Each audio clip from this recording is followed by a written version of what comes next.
개인적인 고백입니다만 설교를 하기 전에 굉장히 두려운 마음이 듭니다. 제가 보이지 않는 하나님과 또 하나님의 나라에 대한 이야기를 해야 되잖아요. 보이지 않는 것을 뭐 꼭 증명해야 한다 이런 강박관념 같은 게 어떤 때는 있거든요. 내가 이 보이지 않는 하나님에 대해서 이야기할 때 누가 알아들을 수 있을까? 그런 두려움이 듭니다. 그런데 함께 예배하는 자리에 예배하기 위해 이 자리에 이렇게 들어와서 앉아서 찬양하며 설 때에 하나님께서 여기 계시다는 확신이 들어요. 그리고 하나님의 말씀은 하나님께서 친히 증언하실 거다라는 생각이 듭니다. 그럼 평안하고요, 확신 있게 얘기할 수 있습니다.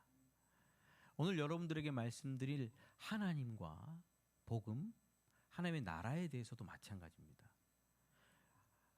지나가는 사람들에게 하나님의 나라가 가까이 왔습니다, 이 야탐역에 나가서 얘기하면 누가 알아듣겠습니까?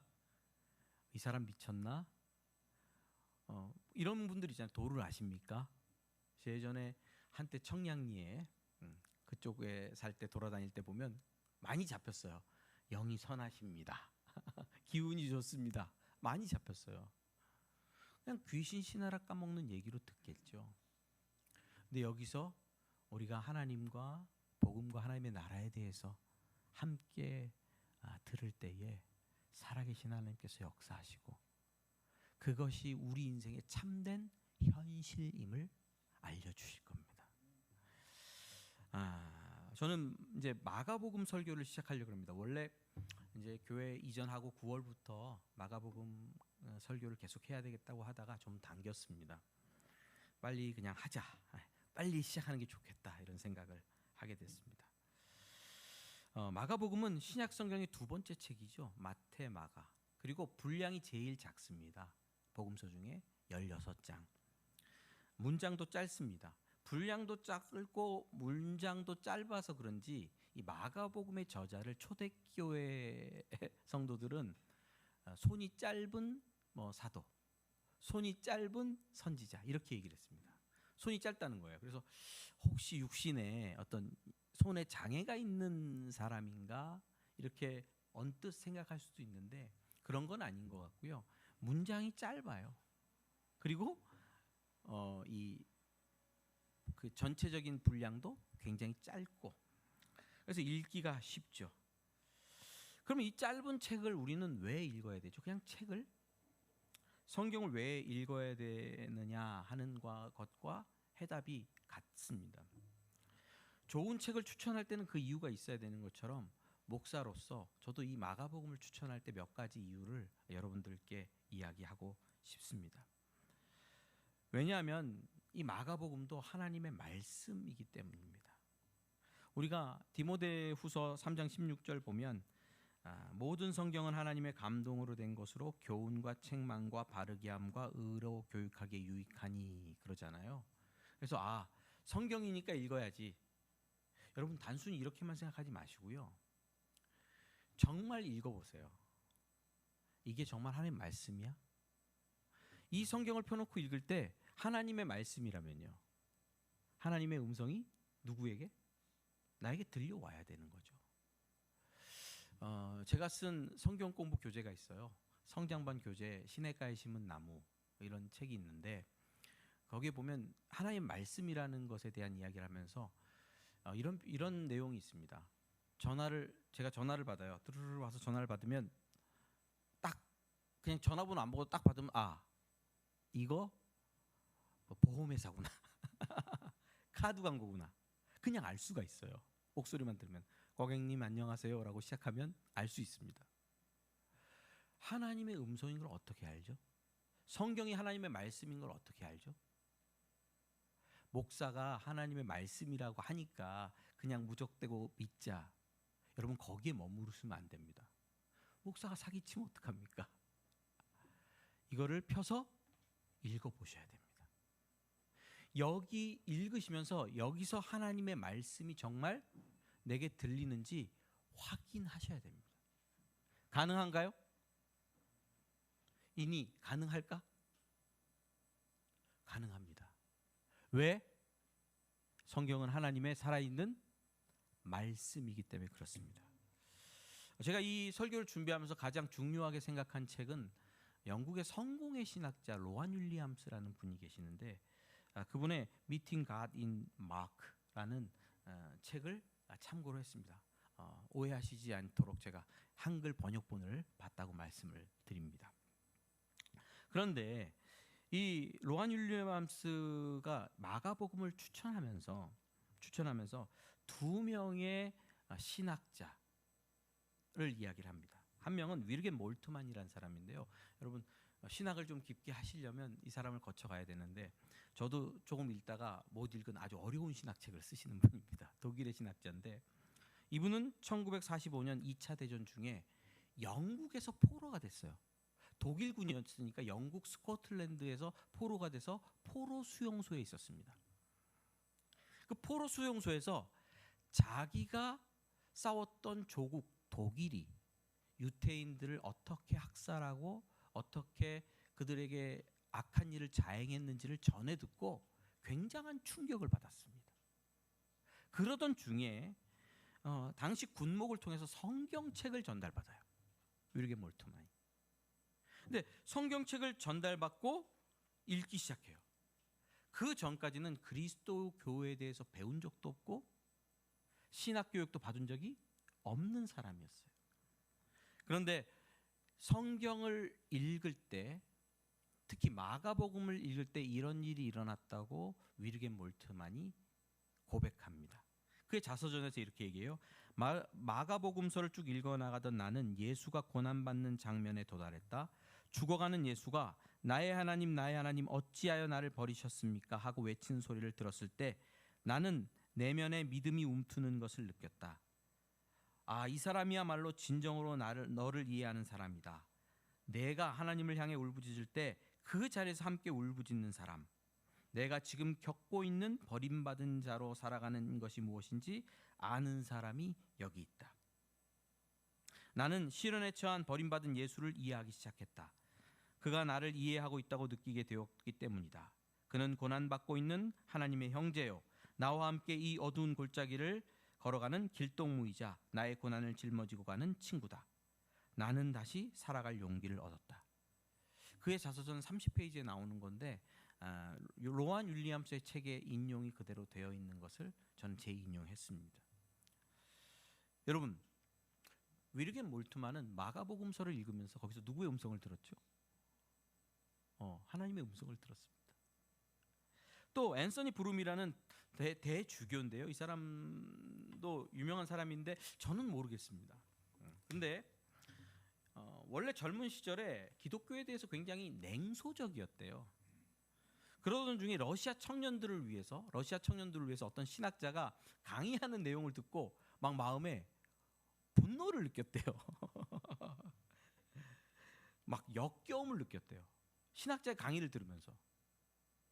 그래서 분노가 채 가시지 않은 상태에서 씩씩대면서 성경을 읽기 시작했대요. 왜냐하면 기독교의 우매함과 공허함을 내가 증명해야지. 근데 성경을 쫙 펴보면 뭐가 제일 짧죠? 복음서 중에 마가복음. 짧아서 마가복음을 읽기 시작했대요. 그때 일이 일어나요. 그때 일을 이렇게 고백합니다. 갑자기 어떤 느낌이 들었다. 길거리를 걷는데 누군가 나를 지켜보고 있는 것만 같아 뒤를 돌아볼 때 같은 느낌이 들었다. 마가복음서를 읽던 나는 3장을 읽기 전에 문득 알아차리게 되었다. 내 책상 맞은편에 누군가 있음을. 그 순간 나는 직감했다. 지금 여기 서 있는 그리스도께서 정말 살아계시다면 이분은 진실로 부활하신 그리스도시라는 것을. 이게 앤서니 블룸이 신앙을 가지게 된 이유예요. 뭐를 읽었어요? 마가복음. 그냥 책입니까? 하나님의 말씀이죠. 다른 말로 하나님의 음성이죠. 읽으면 누구의 음성이 들려요? 하나님의 음성이 들리죠. 여러분, 목사가 하나님의 말씀이라니까 무턱대고 믿지 마십시오. 책을 펴가지고 확인해 보세요. 제가 마가복음을 설교할 때 여러분들 따라서 마가복음을 읽으면서 이게 정말 하나님의 말씀이 맞아? 하나님의 말씀이라면 내게 어떻게 해야 돼요? 들려야 되겠죠. 하나님의 말씀으로. 판촉하는 분의 전화라면 아, 보험회사뿐이구나. 죄송해요. 저는 보험이 필요가 없어요. 하고 끊어야 되는지, 아니면 그 일에 관심 있다면 좀 더 설명해 주세요. 라고 얘기를 하던지, 엄마의 전화인지 아버지의 전화인지 형제 자매의 전화인지 확인할 수 있잖아요. 성경 하나님의 말씀이라면 우리가 읽을 때 하나님의 말씀을 확인할 수 있습니다. 여러분,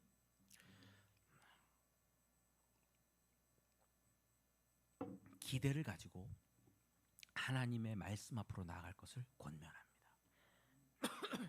누가 하나님의 말씀을 들었더라, 누가 꿈을 꿨더라, 누가 뭐 미래를 예언했더라, 아닙니다. 거기에 관심을 놓고요, 하나님의 말씀인 성경 앞에 시간을 내세요.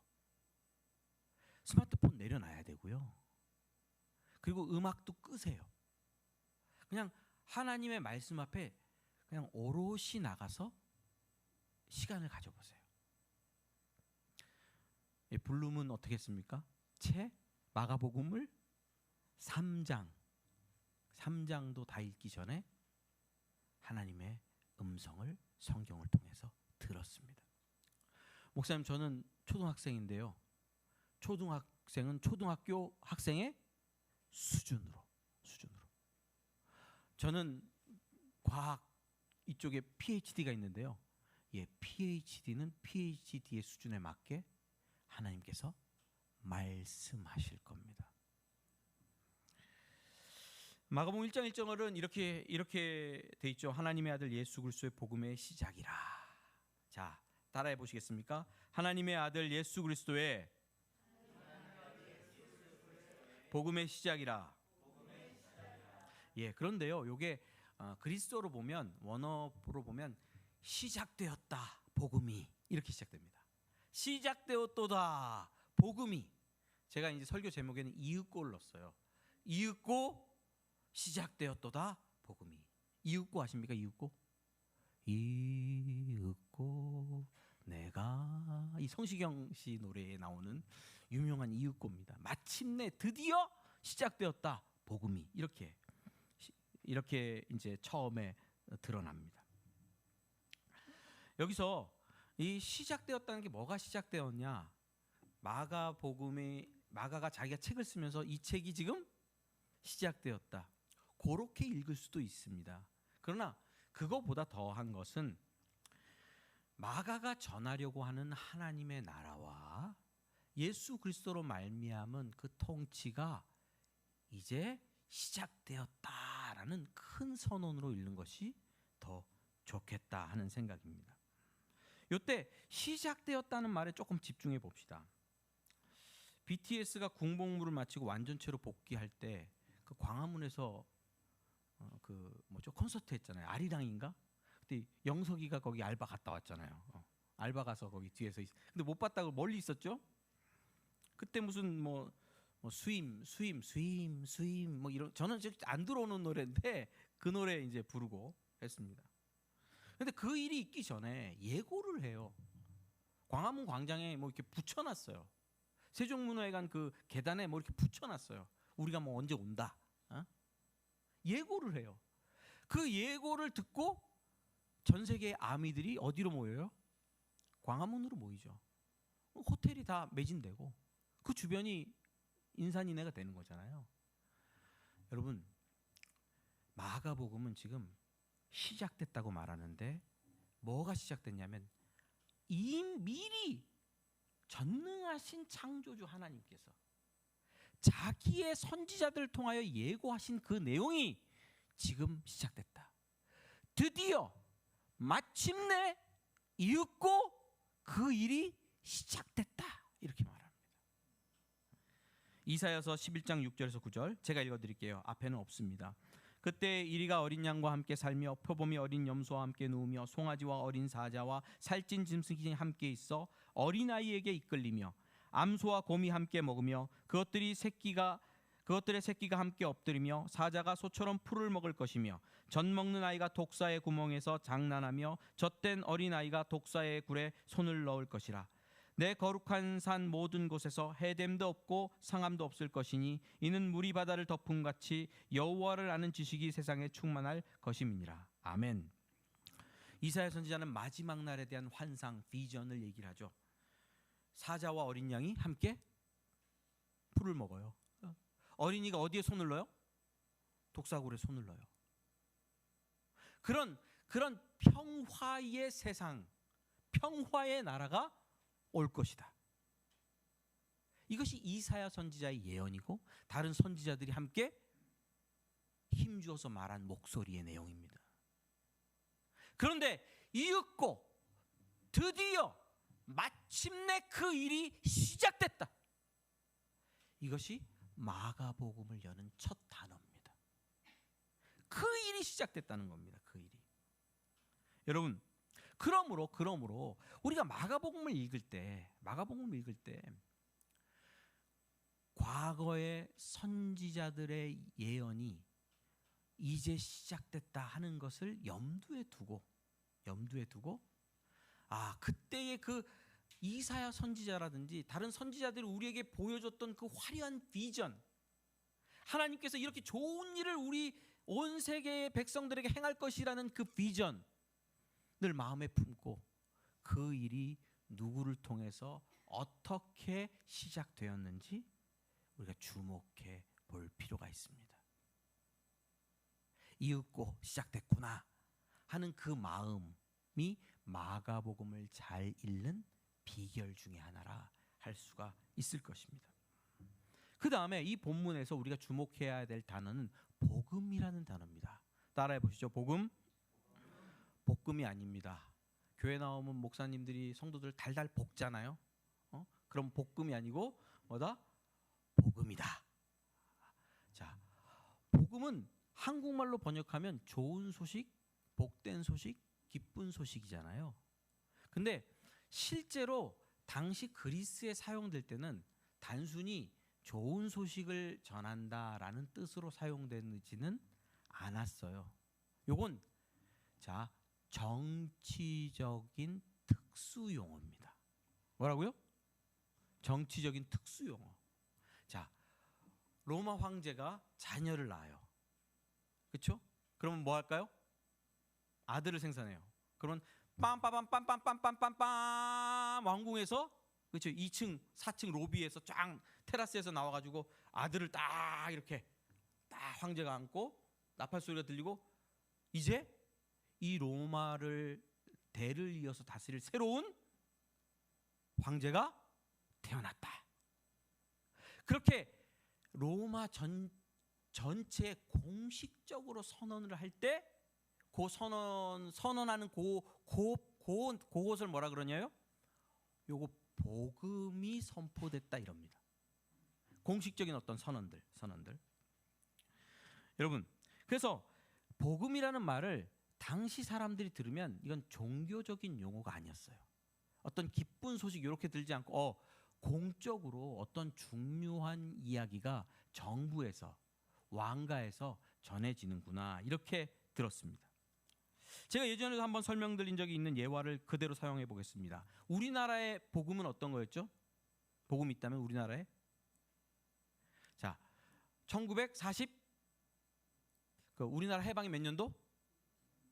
그날 어떤 일이 있었습니까?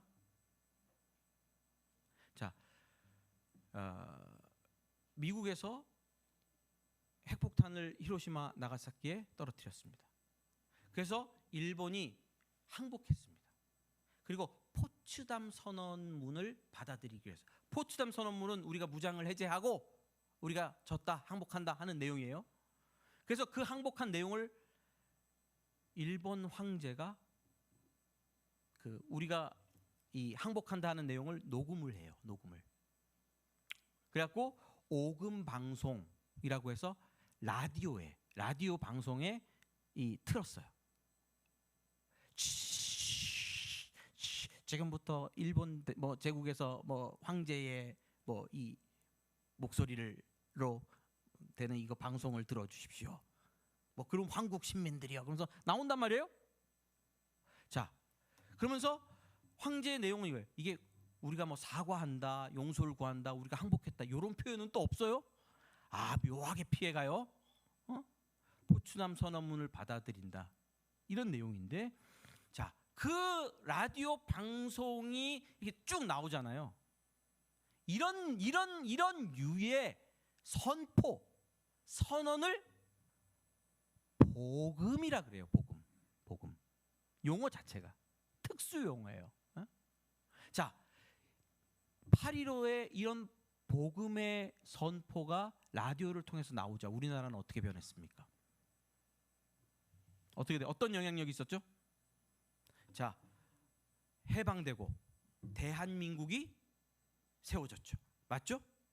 자, 만주 상하이에서 독립운동을 하던 분들은 어떻게 했습니까? 야, 우리 고향으로 돌아가자. 해방된 우리나라로 돌아가자. 짐 싸들고 돌아왔어요. 그 전에 일제 앞제비 노릇을 하면서 우리나라 백성들의 피를 빨아먹던 사람들은 어떻게 했어요? 짐을 다 싸가지고 도망가자 구구회로. 자, 여러분, 복음이라는 영향력은 사람을 바꾸고 나라를 바꾸고 세상을 바꿉니다. 그래서 그 복음의 내용에 맞게 어떻게 해야 돼요? 우리가 행동해야 돼요. 자, 8월 15일 날 상하이에 있었다면 난 어디로 들어와야 돼? 이민 생활 접고 방랑자 생활 접고 고국으로 돌아와야 돼. 8월 15일 날 나는 일제 앞제비였다면 어떻게 해야 돼? 짐 싸갖고 빨리 도망가고 빨리 날라야 돼. 숨어야 돼. 안 그러면 목숨이 어떻게 될지 몰라. 바뀐다고요. 세상이 바뀌면 역사가 바뀌고, 역사가 바뀌면 나라가 바뀌고, 나라가 바뀌면 누가 바뀌어? 내 일상이 바뀌고 내 행동이 바뀌는 거죠. 하나님의 아들 예수 그리스도의 복음의 시작이라. 마가가 얘기하는 건 뭐예요? 세상이 바뀌었다. 새로운 세상이 시작됐다. 새로운 세상이 왔다. 자, 이겁니다. 누가 다스린다? 전능하신 창조주 하나님께서 역사를 뚫고 들어와셔서 통치하시는 새로운 세상이 왔다라고 지금 마가복음의 첫 1절에서 우리에게 말씀해 주고 있습니다. 여러분, 마가복음은 굉장히 짧아요. 그러나 우리가 조용히 그 말씀을 읽을 때 하나님이 어떻게 역사하시고 어떻게 일하시고 어떻게 통치하시고, 그래서 우리는 무엇을 준비해야 되고 무엇을 바꾸어야 되고 무엇을 변화시켜 나가야 되고 어떻게 해야 복을 받는지 하는 것을 알 수 있는 거죠. 변화될 준비를 여러분 하고 뭐를 읽어야 된다? 마가복음을 읽어야 됩니다. 마가복음이 여러분들에게 변화를 요구할 것이니까. 교육부 장관이 나와서 2027년 대학 입시 정책이 대대적으로 바뀐다. 여기 입시생들이 있으니까 내가 얘기해 볼게. 대학 입시 정책이 대대적으로 바뀐다. 제가 하는 얘기는 그냥 가정입니다. 실제로 그렇게 생각하시면 안 됩니다. 이런 일이 일어날 수는 없어요. 대학 입시 정책이 바뀌는데 다 모여라. 그럼 어떡할까요? 학부모들은, 또 입시생들은 다 TV를 켜고, 야, 이제 교육부 장관이 어떻게 어떻게 대학 입시 정책을 바꾸는지 우리가 들어보자. 그리고 다 모였을 거 아니에요. 어떤 자세야? 바꾸려고. 그 입시 정책에 맞게 자기에게 유리한 방향으로 자기도 행동을 하려고. 근데 이렇게 했다고 말해봅시다. 만약 교육부 장관께서 2027년 대학 입시부터는 성경 과목이 신설됩니다. 성경 과목이. 좋지 세연아. 성경이 다른 모든 과목보다 50% 비중으로 들어갑니다. 할렐루야. 할렐루야. 그럼 청소년들이 어디로 나오기 시작할까요? 교회로 나오는 변화가 있겠죠. 주나 하나님 말씀을 배우고 성경을 배우려고 제 몸값이 좀 달라질 수도 있을 겁니다. 성경을 잘 가르치면. 여러분, 자, 교육부 장관 앞에 입시 설명을 들어요. 왜? 바뀌려고. 그래야 유리하니까. 그래야 대학을 갈 수가 있으니까. 마가복음을 읽을 때 우리는 이런 자세가 필요합니다. 그냥 내가 살던 윤리, 내가 살던 종교, 내가 살던 삶의 방식을 그대로 산다? 아닙니다. 바꾸실 거예요. 하나님이 복 주는 방식을 바꿀 거예요. 하나님이 치료하고 회복하시는 방법을 바꿀 거예요. 기적으로 역사하는 방법을 바꿀 거예요. 어디에 귀를 기울여야 되죠? 복음에 귀를 기울여서 거기에 나를 맞추어야 된다는 겁니다. 여러분, 그래서 성경을 읽을 때, 특별히 마가복음을 읽을 때 나를 어떻게 하려고?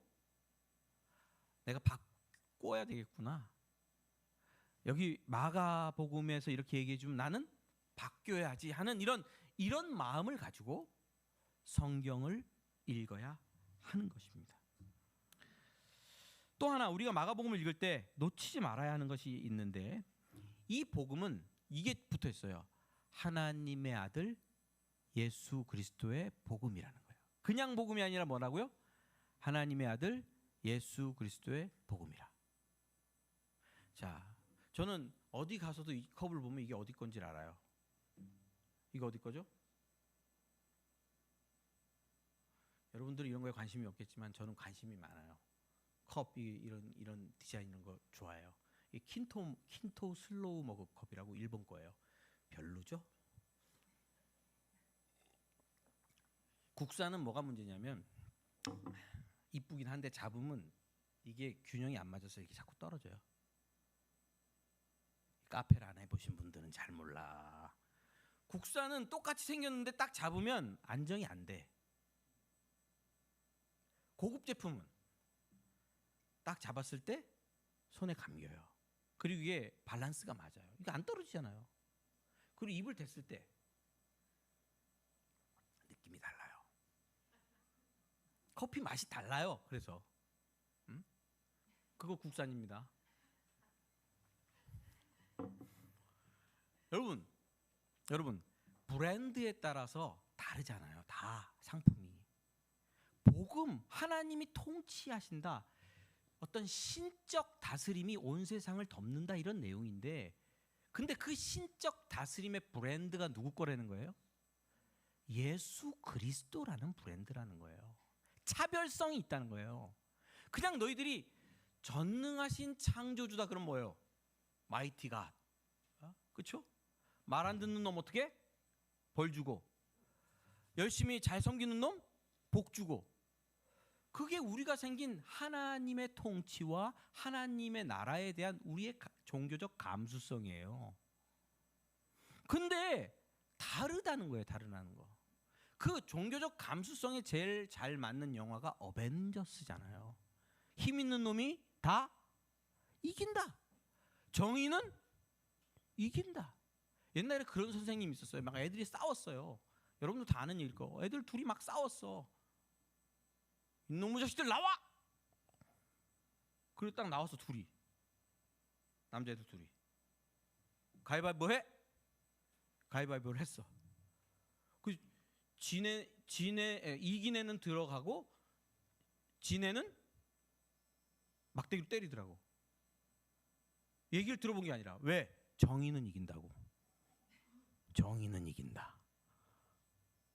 여러분, 그냥 정의는 이긴다가 우리가 가진 종교적인 감수성이에요. 힘 있는 놈이 이긴다. 폭력이 승리한다. 그런데 그것과 전혀 다른 브랜드가 있는데 그게 예수 그리스도예요. 예수 그리스도의 나라는 달라요. 자, 마지막에 가서 마가복음 마지막에 가서 살펴볼 거지만 예수 그리스도께서는 자, 하나님의 아들이세요. 맞죠? 그러면 온 세상의 주인이세요. 맞죠? 그는 이적과 기적을 일으킬 능력이 있으세요. 맞죠? 그런데 사람들의 손에 잡혀 십자가에 달려 죽으세요. 왜? 그렇게 힘 있는 자가, 그렇게 능력 있는 자가 영적으로 백마를 타고 와서 로마의 압제에서 자기 백성을 건져내도 모자랄 판에 왜 로마 군병들에게 잡혀서 십자가에 달려 죽느냐는 거지. 자, 이 십자가의 사실이 하나님 나라가 어떤 방식으로 작동되고 어떤 방식으로 다스려지는지를 말합니다. 하나님의 나라는 어떻게 세워져요? 백성의 피, 백성의 고름을 짜서 세워지는 게 아니고 왕이신 하나님의 아들 예수께서 자기 생명을 내어주는 섬김과 헌신의 방법으로 세워진다. 브랜드가 세상의 종교와 다르다 하는 것을 드러내잖아요. 맞죠? 자, 기독교는 승리합니까 늘? 교회는 늘 승리합니까? 이런 걸 승리주의라 그래요. 교회는 승리한다. 근데 브랜드가 달라요. 자, 예수님이 십자가에서 죽으셨습니다. 그렇죠? 그리고 부활하셨습니다. 자, 부활하시면 어떻게 합니까? 죽었다가 딱 돌아왔는데 딱 내가 십자가에 달릴 땐 너네 도망갔지. 그럼 누구부터 족쳐요? 배신한 제자들부터 뭐해? 족쳐야 될 거 아니에요. 민족의 반역자, 그 뭐 있잖아, 책도 있잖아. 민족의 반역자. 그래갖고 일제 시대 때 반역했던 사람들 다 찾아내가지고 뭐하다? 처단하자. 힘 있으면 처단하겠죠. 예수는 자기를 배반했던 제자들 찾아가서 뭐 했습니까? 요한복음 보면 아침밥을 차려줬어요. 고기를 굽고 떡을 구워갖고 얘들아 시장하지 와서 아침 먹어. 세상과 다른 방식으로 예수님은 통치하셨어요. 자, 예수님을 잡아 죽인 군병들, 예수님을 넘겨준 바라바, 그리고 예수님을 죽이기로 모함하고 거짓말한 대제사장과 서기관들과 바리새인들, 나 같으면 인너무 찾아가가지고 니들이 하나님의 아들을 못 박았어? 이 새끼들. 그러면서 처단하지 않으셨다고요. 이거는 세상 나라와 완전히 차별되고 구별되는 나라잖아요. 그렇죠? 다른 방식으로 작동하잖아요. 여러분, 복음이 선포되었습니다. 근데 그 복음은 누구의 복음이라고? 예수 그리스도의 복음이에요. 하나님이 통치하시는데 전혀 다른 모양과 전혀 다른 방법으로 이 세상을 다스리셔. 그 하나님의 나라를 어떻게? 믿고 받아들여. 그게 기독교입니다. 그 복음을 듣고, 여러분, 그 복음을 듣고 내가 바뀌는 거예요. 잡아 죽이려고 했던 놈들 용서하는 거예요. 마음의 한이 풀어지는 거예요. 내가 누구를 미워하고 누구 때문에 고생했고 누구 때문에 내 마음에 한이 쌓였고 답답해 죽겠는데 예수 만난 이후에 내가 바뀌는 거예요. 새로운 통치를 받으니까 사랑이 채워지고 은혜가 충만하게 되는 게 우리 그리스도인들의 인생입니다. 여러분, 마가복음 우리를 바꾸는 복음의 선언입니다. 세상과 전혀 다른 예수 그리스도의 통치에 대해서 이야기하고 있는 책입니다. 한번 읽어보십시오. 이번 주에 1장부터 16장까지 시간을 내서 내가 한번 읽어봐야지. 기도하면서 주여, 이게 정말 하나님의 말씀이면 하나님의 말씀으로 들리도록 내게 역사해 주십시오. 하나님 안 믿으셔도 괜찮아요. 안 믿으셔도 내가 하나님이 없는 것 같습니다. 나는 하나님이 없는 것 같습니다. 그러나 저 목사가 하나님이 계시다고 하니 한번 내가 기도합니다. 계시다면 내가 이 마가복음을 읽을 때 하나님의 음성을 들려주십시오. 그리고 한번 읽어보십시오. 하나님 살아계십니다. 친히 나타나셔서 본인을 드러내시고 우리에게 말씀하여 주실 것입니다. 그 말씀 앞으로 나가는 축복이 있기를 주님의 이름으로 축원합니다. 기도하겠습니다.